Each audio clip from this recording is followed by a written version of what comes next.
A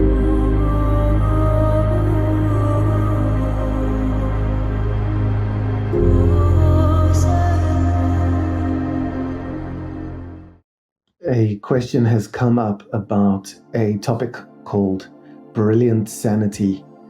And I think the good news for everybody today is to understand that the rational world is coming to an absolute end. We can see that with all the irrational behavior that's coming through, and it is giving birth to what we can call today brilliant sanity.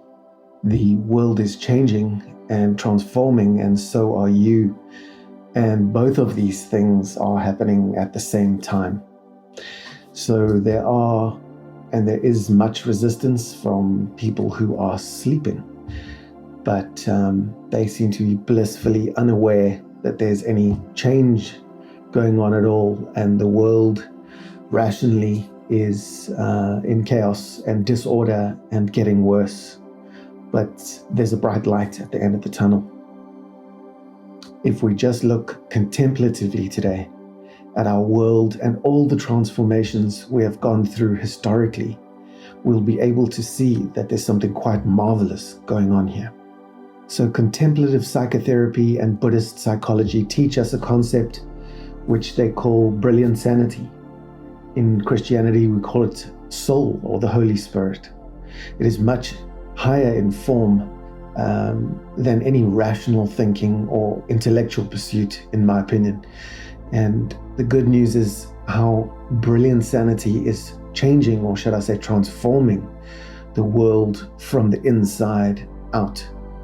At the most fundamental and basic level, we are already awake and unconfused. So as more and more people start to suffer emotionally in this rationally constructed era that we've just gone through, the most technologically advanced era, you will understand that people are not keeping their sanity together, never mind brilliant sanity. In fact, there's a dumbing down that we've noticed over the decades, and we're understanding that rationality was first and irrationality, of course, if you're good at maths, must come second. So I think we can begin to see that what we thought was rational is no longer working. And I'll say that again, what we thought was rational is no longer working in the world today.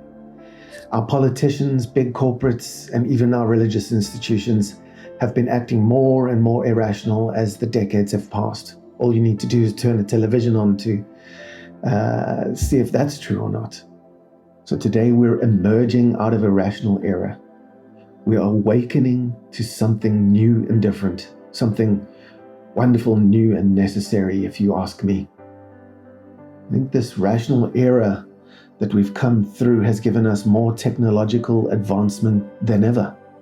When rationalism was born, we began to see great advancements in medicine, industry, technology.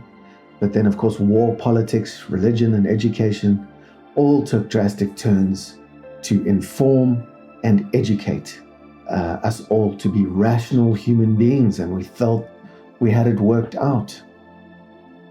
And with the click of the button today, we've got so much information, all the information we're ever going to need in one lifetime, at the click of a button, available at our fingertips. And that information is not wisdom, and it is not doing us much good.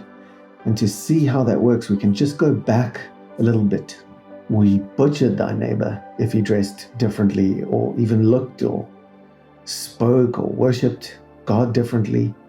And, brother has always led brother like a lamb is and was led to a slaughter.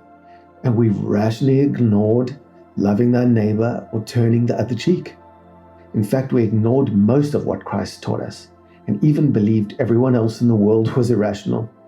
Yet this knowledge was nothing short of insane. So today, Christianity is also, like everything else, transforming rationality into brilliant sanity and going along for the ride. It is really inspiring to see the world humbly transforming itself together without the ego this time. The meek or the egoless rarely do look like they will inherit the world.